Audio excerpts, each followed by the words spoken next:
Hi, I'm Minister Ralf Friedrichs. Making a difference is my belief. Here's my challenge to everyone. I just want to challenge everyone, a challenge I'm also trying to live out. No matter how busy you are, there is always something you can do to brighten someone's day. Give someone a hug. Send a text with an inspiring quote.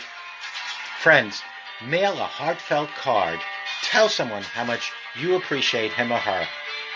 If we look, each day presents us with opportunities to share kindness throughout the world. My core belief that we are called to not only love God and love people, but to carry out the Great Commission and share the eternal message of Jesus Christ. My goal is to help you reimagine your life and let go of the thoughts and behaviors that undermine you so that a renewed and fulfilled you can emerge starting today. We must love one another as God loves each and every one of us. To be able to love, we, my friends, need a clean heart. Prayer is what gives us a clean heart. The fruit of prayer is deepening of faith, and the fruit of faith is love. I hope each and every one of you remember to show compassion and have a great life ahead of you with Jesus Christ. Good morning. My name is Ralf Friedrichs. I am an addiction recovery coach, a life coach, and author, and the host of this show, the Take Your Life Back Today radio show. You can see a video version of this if you go to YouTube under channel Take Your Life Back Today show. Folks, Ruth, she went to her mailbox, and there only was one letter. She picked it up and looked at it before opening it.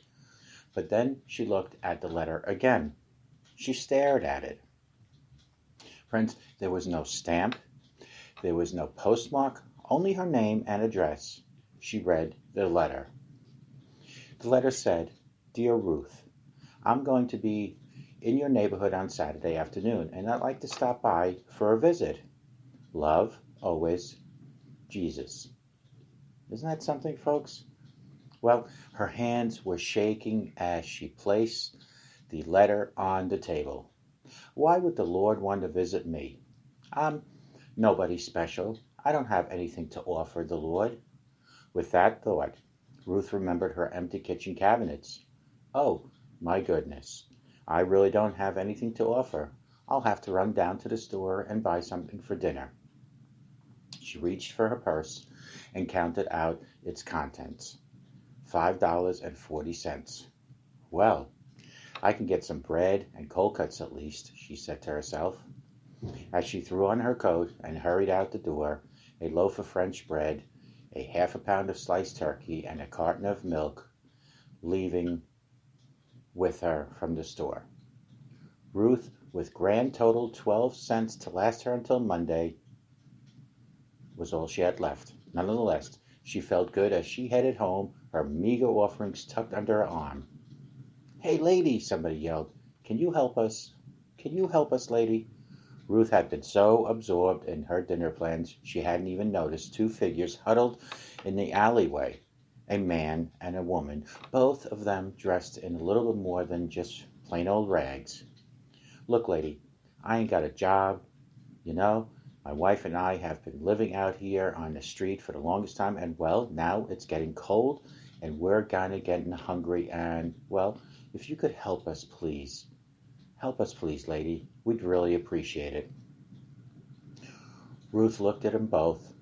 They were very dirty, they smelled bad, and frankly, she was certain that they could get some kind of work if they really wanted to, if they cleaned themselves up.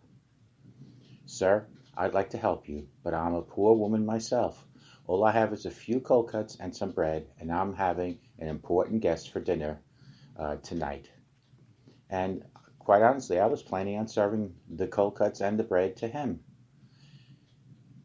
"Well, yeah, okay, lady, I understand. Thanks anyway."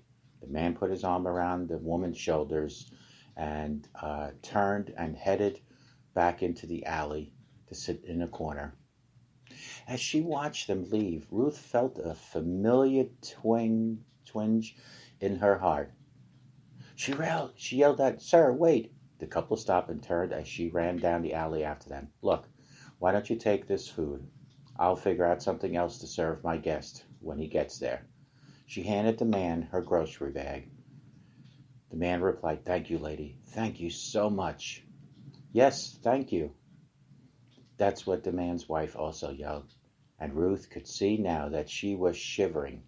"You know, I've got another coat at home. Here, why don't you take this one, and I'll get home and get my other jacket on for myself." Ruth unbuttoned her jacket and slipped it over the woman's shoulders. Then, smiling, she turned and walked back to the street. Without her coat, with nothing to serve for her guest, who was Jesus. Ruth was chilled by the time she reached her front door, and worried too. The Lord was coming to visit, and she didn't have anything to offer him.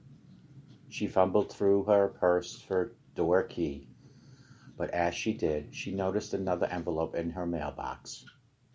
She said, "That's odd. The mailman doesn't usually come twice in one day." She took the envelope out of the box, and she opened it. Well, the letter read, "Dear Ruth, it was so good to see you again.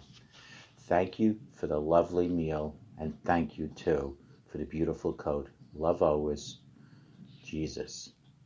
She had completed what Jesus has directed in her heart to do.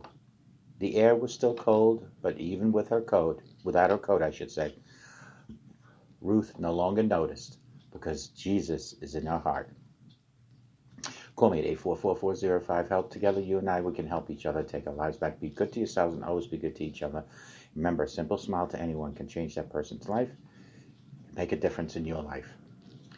Give me a call anytime you want to talk. But remember, when you help other people in time of need, you are helping Jesus, just like Ruth did when she supplied this couple with a meal. Take good care, and remember, God loves you, and we'll see you guys tomorrow, and have a great day.